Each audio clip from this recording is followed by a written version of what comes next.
آج پوری دنیا مجبور ہو گئی، پوری دنیا کا مسلمان مجبور ہے اس بات کو سمجھنے پر کہ واقعی مسلمان ایک ہوئے کئی کام چلیں گے، مسلمانوں کا متحد ہونا بڑا ضروری ہے۔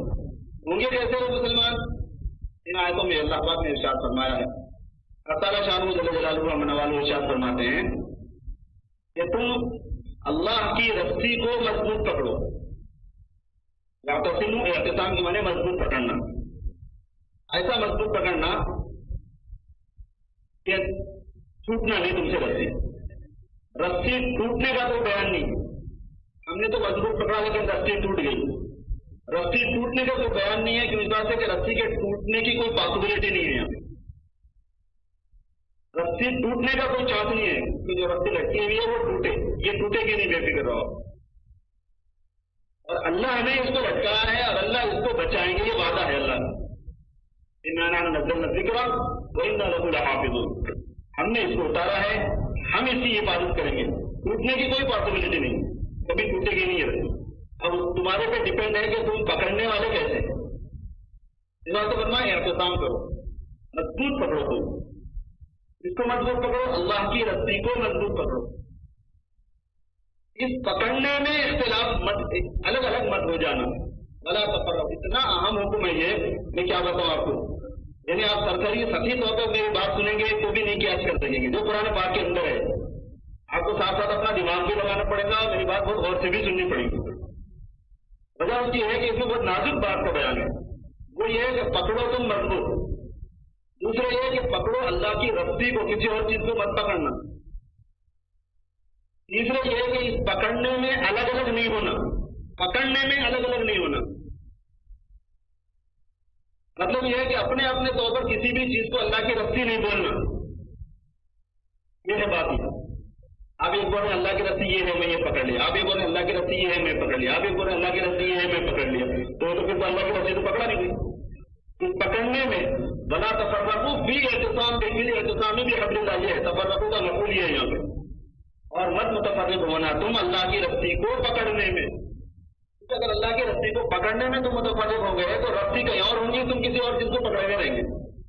اندھیرے میں آدمی کسی چیز کو پکڑتا رہتی کوئی اور چیز، بعد میں دیکھے کیا ہو رہی ہے، ایسا نہیں ہونا کبھی۔ جب آپ کھلے تمہاری تو پتا چلے کہ تم نے رسی کو نہیں، حبل اللہ کو نہیں پکڑا تھا بلکہ کسی اور چیز کو پکڑا ہوا تھا، نفس کو پکڑا ہوا تھا، عقل کی منطق کو پکڑا ہوا تھا، شہوتوں کو پکڑا ہوا تھا، اپنے خواہش کو پکڑا ہوا تھا اور نام اس سے حبل اللہ کیے ہوئے تھے۔ ایسا نہیں ہونا کبھی۔ اس میں ہوتا یہ ہے کہ جب پورے کے پورے مسلمان اللہ کی رسی کو مضبوط پکڑیں گے تو آٹومیٹکلی متحد ہوں گے، وہ اس پکڑنے میں یہ ثمرہ نکلے گا، یہ اس کا رزلٹ ہے، یہ اس کا نتیجہ دنیاوی ہے، اخروی نتیجہ کامیابی کا ہے۔ دنیاوی نتیجہ اس کا یہ ہے کہ اس جگہ سارے کے سارے متحد ہو جائیں گے، جب یہ سب ایک ہی چیز کو پکڑے ہوئے ہوں گے۔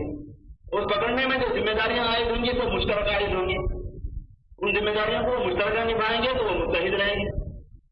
اس کا نتیجہ تو یہ ہے کہ مسلمان متحد ہوں گے، لیکن حکم جس بات کا ہے وہ ایک اور چیز ہے، اس میں کئی چیزیں آپ کو تنقید طرف ہے، پھر توضیح طرف ہے، وضاحت طرف ہے۔ حبل اللہ سے کیا مراد ہے؟ سارے مفسرین فرماتے ہیں کہ اس سے مراد شریعت ہے، اللہ کی رسی سے مراد شریعت مطہرہ ہے، اللہ کا اتارا ہوا قانون، یہ حبل اللہ ہے۔ یہ طے کرنا پڑتا ہے سب سے پہلے مسلمانوں کو کہ حبل اللہ ہے کیا۔ جب حبل اللہ ہے کیا یہ جاننے کی کوشش کرے گا مسلمان تو بہت سے مسلمانوں کے لیے اچانک یہ بات محسوس ہوگی کہ وہ پہلے کسی اور چیز کو حبل اللہ سمجھے ہوئے تھے اور اسی کو پکڑے ہوئے تھے۔ اب بڑا مجاہدہ یہ پڑ جاتا ہے کہ اس سے اپنے آپ کو پیچھے ہٹانا، پھر اس دوسری چیز کو پکڑنا۔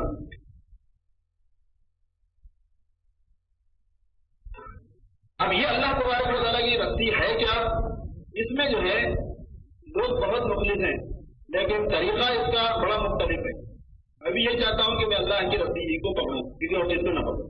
جب سے کہ خاص طور پر دعویٰ اسلامیہ، اسلامی بیداری مسلمانوں میں آ رہی ہے، ہر مسلمان کیا چاہتا ہے کہ بھائی شریعت کو پکڑنا چاہیے۔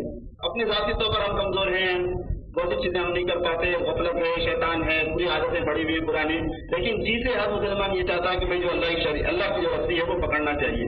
اب اللہ کی رسی ہے کیا؟ لوگ اب اس میں مختلف ہیں کہ اللہ کی رسی کو فائنڈ آؤٹ کیسا کرنا کہ وہ ہے کیا اللہ کی رسی۔ عبادات میں اللہ کی رسی اصل ہے کیا، معاشرت میں اللہ کی رسی ہے کیا، معاملات میں اللہ کی رسی اصل ہے کیا، سیاسیات میں اللہ کی رسی اصل ہے کیا، اقتصادیات میں اللہ کی رسی اصل ہے کیا، معاشیات میں اللہ کی رسی اصل ہے کیا۔ اب کچھ لوگ کیا کرنے جاتے ہیں، کچھ لوگ یہ کرتے ہیں کہ بھائی اللہ تعالیٰ نے کلام اتارا ہے، لہٰذا کلام پاک کو دیکھو، خود بہت پتہ چلے گا کہ اللہ کی رسی ہے کیا۔ حضور پاک صلی اللہ علیہ وسلم کی احادیث منضبط ہے، محفوظ ہے، احادیث شریفہ کھولی جائے، کتاب پڑھی جائے تو اب پتہ چل جائے گا کہ بھائی اللہ کی رسی ہے کیا، معلوم ہو جائے گا۔ کچھ لوگ ایسے ہیں، کچھ لوگ یہ بولتے ہیں کہ بھائی ہمارے بڑے اللہ کی رسی کو فائنڈ آؤٹ کیے ہوئے لوگ ہیں، لہٰذا انہوں نے جن چیز کو اللہ کی رسی قرار دیا وہی اللہ کی رسی ہوگی۔ کچھ لوگ کیا ہے، مدرسہ میں پڑھنے پڑھانے والے لوگ ہیں، ان کے اساتذہ نے ان کو جیسے بتا دیا کہ یہ اللہ کی رسی ہے، وہ اس کو پکڑے ہوئے ہیں۔ اب اللہ کی رسی ہے کیا، اس کو جاننے میں لوگ مختلف ہیں۔ میرے دوستوں بھائیوں، اس سلسلے میں جو ہماری عرض ہے وہ یہ ہے، بہت لمبے تجربے کے بعد اور حالات کے تجزیے کے بعد، کہ اللہ کی رسی کیا ہے، یہ ماہر علماء کرام کا کام ہے، سچی عالم کا بھی کام نہیں ہے، جزائے کہ غیر عالم کا کام، ترجمہ پڑھنے والے کا کام، ٹرانسلیشن پڑھنے والے کا تو کام ہو ہی نہیں سکتا ہے، اس کے بس کی چیز نہیں ہے۔ انہیں مخلص ہوں گا، وہ اپنی جگہ پر مخلص تو وہ ہو سکتا ہے، لیکن اس کے بس کا روز نہیں ہے۔ اب اللہ نے تو دین کو آسان کیا، تو دین جو ہے نصیحت کے لیے تو آسان ہے، لیکن آپ کو انسانی دستور سمجھانے کے لیے آسان نہیں ہے۔ انسانی دستور کس چیز کا نام ہے؟ بین الاقوامی قوانین اس میں ہیں، بین المللی قوانین اس میں ہیں، بین العالمی قوانین خاندانی اس میں ہیں، تجارت کے پورے اصول اس میں ہیں، زراعت کے پورے اصول اس میں ہیں، حکومت کے پورے اصول اس میں ہیں، ملازمت کے پورے اصول اس میں ہیں، شادی بیاہ کے پورے اصول اس میں ہیں، طلاق اور رضاعت کے پورے اصول اس میں ہیں، وراثت کے سارے مسائل اس میں ہیں، حدود و تعزیرات کے سارے مسائل اس میں ہیں، لڑنے اور جھگڑنے اور لڑائی کے اور جناورہ جنگوں کے اصول اس میں ہیں۔ ایک آدمی اس دستور کو ٹرانسلیشن کے ذریعے سے سمجھ لے گا، کیسی نادانی کی بات ہے، ایسا نہیں ہو سکتا، پریکٹیکل طور پر ہوتا بھی نہیں۔ اس وجہ سے یہ مسئلہ تقریباً رہ جاتا ہے کہ ایک آدمی اپنے طور پر اس بات پہ جانے کہ حبل اللہ کیا ہے۔ تو اس کا نتیجہ کیا ہوتا ہے؟ اس کا نتیجہ ہوتا ہے کہ سطحی سطح پر جو آدمی سمجھنے کو جاتا ہے تو اس کی اتنی غلط فہمی ہوتی ہے جس کی کوئی حد نہیں۔ تو غلط فہمی میں کہاں تک آدمی اپنا اجتہاد کرتا ہے، یہ آگے تک نکل جاتی ہے چیز۔ یہاں ہم خالی پہلے ہمارے اساتذہ بولتے تھے اور ہم کہیں اس کو دیکھتے تھے، جب سے دوسرے ملکوں میں جانا آنا ہوا ہے، وہاں ٹھہرنا ہو رہا، اس وقت پتا چلا کہ یہ راستہ کتنا خطرناک راستہ ہے، انتہائی خطرناک راستہ ہے کہ سیلف اسٹڈی سے آدمی دستور قرآن کو یا دستور اسلام کو سمجھنے کی کوشش کرے، نہیں ہو سکتی یہ چیز۔ ہوتا کیا ہے، کچھ مثالیں میں آپ سے عرض کر سکتا ہوں کہ کچھ مثالوں میں کہ ہوتا کیا ہے۔ ابھی ہمارے شکاگو میں ہر سال ایک بہت بڑا کنونشن ہوتا رہتا ہے، اس میں بہت مسلمان جمع ہوتے ہیں اور بالکل تھوڑا سا فیشنیبل قسم کا ہوتا ہے، ماڈرن قسم کا ہوتا ہے، اور اس میں ہر کوئی آدمی اپنی اوپینین رکھتا ہے، اپنی تفسیر کرتا ہے، اپنی تحریر بیان کرتا ہے، اپنے مسائل سناتا ہے، اپنا اجتہاد سناتا ہے۔ ایک بہت پانچ مانے ہوئے آدمی جو مسلمانوں میں لیڈر کی حیثیت سے رکھتے ہیں، ان کو ٹائم دیے، انہوں آ کے بیٹھیں گے، انہیں اپنی اسپیچ دیں گے، وہ اسپیچ دیے درس قرآن کریں۔ اس کے بعد میں ان سے مسئلے پوچھیں گے۔ وہاں پہ ایک رواج ہے کہ تقریر ہوتے ہی فوراً ایک آدمی کھڑا ہوتا ہے، دوسرا کھڑا ہوتا ہے، کچھ نہ کچھ پوچھتا ہے۔ حالانکہ لیکچر میں اور لیسن میں تو یہ صحیح ہے کہ آپ پوچھیں بعد میں، وعظ اور تقریر میں یہ صحیح نہیں، یہ اصول کے خلاف ہے۔ وعظ الگ چیز ہے، دعوت الگ چیز ہے، اور آپ کے تقریر الگ چیز ہے، اور سبق الگ چیز ہے، ان چاروں میں فرق نہیں کرتے، اس وجہ سے گڑبڑ ہوتی ہے۔ تو اس میں ہوا یہ پوچھنے کا رواج ہے، تو مسئلے مسائل پوچھے جانے لگے، کون سا حلال ہے کون سا حرام ہے۔ تو انہوں نے جو مسائل سنا ہے اس میں سے لوگ آگے پھر میرے کو بولے کہ کنوینشن میں تو یہ پورا لوڈ اسپیکر پہ چل رہا تھا، مطلب بھائی کیا چل رہا تھا، تو بہت سے مسائل آیا، اس میں سے ایک مسئلہ یہ بھی آیا کہ وہاں پر جو گوشت ہے، گوشت کی جو دکانیں ہیں، ایک گوشت کی دکان پہ سارے گوشت ہوتے ہیں، یعنی بکرے کا گوشت بھی ہوتا ہے، گائے کا گوشت بھی ہوتا ہے، سور کا گوشت بھی ہوتا ہے، اور اس کے ساتھ ساتھ جو ہے مرغی کا گوشت بھی ہوتا ہے، بہت سی جگہوں پہ اس کے ساتھ فش بھی ہوتی ہے، سی فوڈ بھی ساتھ میں ہوتا ہے، ساری چیزیں ہیں۔ مسئلہ یہ آیا تھا کہ جب ہم قیمہ لیتے ہیں تو ایک نان مسلم آ کے سور کا قیمہ لے کے گیا مشین میں سے، اب ایک مسلم آ کے اس کے بعد بیف کا لے رہا، دینے والا لیم کا لے رہا، بکرے کا لے رہا۔ تو اب یہ جو مشین میں سے پہلے سور کا قیمہ گیا ہوا ہے، اس کے بعد میں گائے کا قیمہ جا رہا ہے یا بکرے کا قیمہ جا رہا ہے، اب یہ حلال ہے کیا حرام ہے، یہ پوچھے وہ مذہب سے، مذہب تو تھے نہیں، انہوں مذہب بنے بغیر مذہب بنتے، اس میں گڑبڑ ہوتی ہے۔ تو انہوں نے یہ کہا کہ اس میں کوئی حرج نہیں ہے، بالکل جائز ہے، اتنا بول کے خاموش نہیں ہو گئے۔ اس کے بعد انہوں نے بولے اس کی منطق، اس کی وجہ ہے دلیل ہے، کیونکہ بغیر دلیل کے تو بول نہیں سکتے وہاں پہ، اس کی دلیل کیا ہے پوچھتے لوگ، اس کی دلیل کیا ہے؟ اور اس کی دلیل یہ ہے کہ اسلام میں غلبے کا اعتبار ہے، جو چیز غالب ہے اس کا حکم چلتا ہے، جو چیز مغلوب ہے اس کا حکم نہیں چلتا. تو وہاں پہ تو ایک سے ایک دماغ ہوشیار تیز ہیں لوگ ماشاءاللہ، جتنے سمجھدار قسم کے لوگ ہیں وہی ذرا ہلکڑ کرتے ہیں، بھاگتے ہیں. تو غرض یہ ہے کہ وہاں ہوگا اپنے کھڑا ہوگا، اس نے پوچھا کہ بھائی اگر آپ اسلام میں غلبے کا اعتبار بولتے ہیں تو غلبے کی کوانٹٹی کیا ہے؟ غلبے کی بھی تو کوانٹٹی بولنا پڑے گا نا، کتنا غلبے سے کتنا غلبہ مراد ہے آپ کا. تو انہوں نے کہا کہ 70% غالب اگر کوئی چیز ہے تو پھر وہ چیز کا اعتبار ہوگا. اگر 70% غالب حرام ہے تو چیز حرام، اگر 70% غالب چیز جو ہے حلال ہے تو وہ چیز حلال. تو پھر انہوں نے بولے پھر اس میں کتنا غلبے کا اعتبار آپ کریں گے؟ تو وہ موقع بیان کرتے کرتے یہ بول رہے ہیں کہ بھائی اس میں اتنا غلبے کا اعتبار ہوا کہ اگر 100 کلو خنزیر کا قیمہ اور 100 کلو گائے کا قیمہ رہا تو حلال ہے. غلبے کا اعتبار ہے اسلام. آپ کو جانیں کہ ایک مسئلہ تلاشا جاتا نہیں، ایسے سینکڑوں مسئلے چلتے ہیں وہاں پہ، وہ جانا ہزاروں مسئلے چلتے رہے. یہ نقصان ہے. اپنے طور پر جو ہے نا جب کرنے کو جاتے ہیں تو اس سے پتہ نہیں کہاں سے دیکھ لیے غلبے کا اعتبار ہے. اسلام میں غلبے کا اعتبار ہے، مگر یہ تو علماء کو معلوم ہے کہ کس چیز میں کہاں پہ کس بات کے غلبے کا اعتبار ہے. پاکی ناپاکی میں غلبے کا اعتبار تھوڑی ہے. طاہر چیزوں میں جامد چیز غیر جامد چیز میں غلبے کا اعتبار ہوتا ہے. دو پاک چیزیں اگر مل جائیں دونوں کے احکام الگ ہوں تو پھر جس دو پاک چیز غالب ہوگی اس کا حکم اس مغلوب پاک چیز کا لگ جائے گا. جیسے مثال کے طور پر آٹا بھی پاک ہے، پانی بھی پاک ہے. اگر آٹا ملا ہوا پانی ہے تو آپ وضو نہیں کر سکتے، ہے نا. تو آپ کتنے پانی سے کب تک وضو کر سکتے ہیں آپ پانی سے جبکہ اس میں آٹا مل جائے؟ اگر آٹا زیادہ دکھ رہا تو وضو کر سکتے ہیں کہ پانی زیادہ دکھ رہا تو وضو کر سکتے ہیں؟ استنجا کب کر سکتے آپ؟ وہ دو پانچ چیزوں میں غلبے کا اعتبار ہوا کرتا ہے. وہ انہوں کئی دیکھ لیں گے غلبے کا اعتبار ہوتا ہے، بلکہ انہوں نے ہر جگہ غلبے کا اعتبار ہوتا ہے. ایسا بہت ہوتا ہے میرے دوست، ایسا بہت ہوتا ہے. مساجد کے اندر ایسی مسجد کی محراب ہے جس کے بعد بڑا ٹی وی اتنے بھی بڑے ٹی وی رکھا ہوا رہتا ہے مسجدوں میں. اب وہ پوچھے کہ ایسا کیسا بھائی یہ تو بدتمی ہے، مناسب نہیں ہے مسجد میں ہونا. تو بولے اگر عالم کی خبریں مسلمانوں کو نہیں معلوم رہیں گی مسجد میں آنے والوں کو تو پھر کس کو معلوم ہونا؟ اور پورے ایک سے 6 چینل رہتے ہوتے یہ بھی نہیں کہ چلو مخصوص خبروں کا ہوتا نہیں رہتا.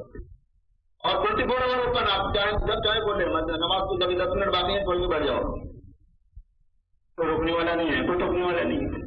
مکس گیدرنگ ہے عورتوں کی مردوں کی. مسجد میں عورتیں آتے ساتھ میں نماز پڑھتے. بعض لوگ ہمدردی قسم کے مذہبی قسم کے پارٹیشن لگا دیے بیچ میں.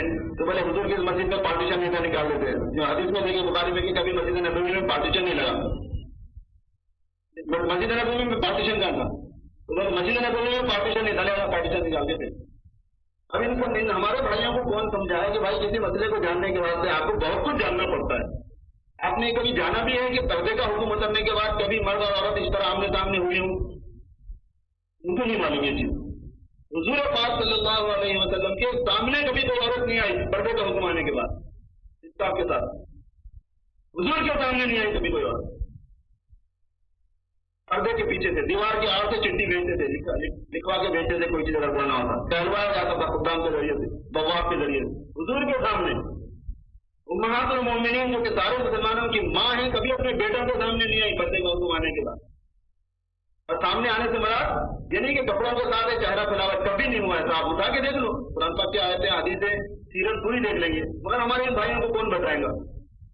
یہ ہے بہت اہم چیز میرے بھائی دوستوں. جو اس وقت انتشار ہو رہا ہے، انتشار ہے پوری امت میں، اس کی بہت سی وجوہات. جو اختلاف ہو رہا ہے امت میں، ایک لاجک آ گئی یہاں پہ شیطان کی طرف سے. وہ لاجک یہ آئی کہ امت کو مسلمانوں میں امت بٹ گئی ہے فرقوں میں.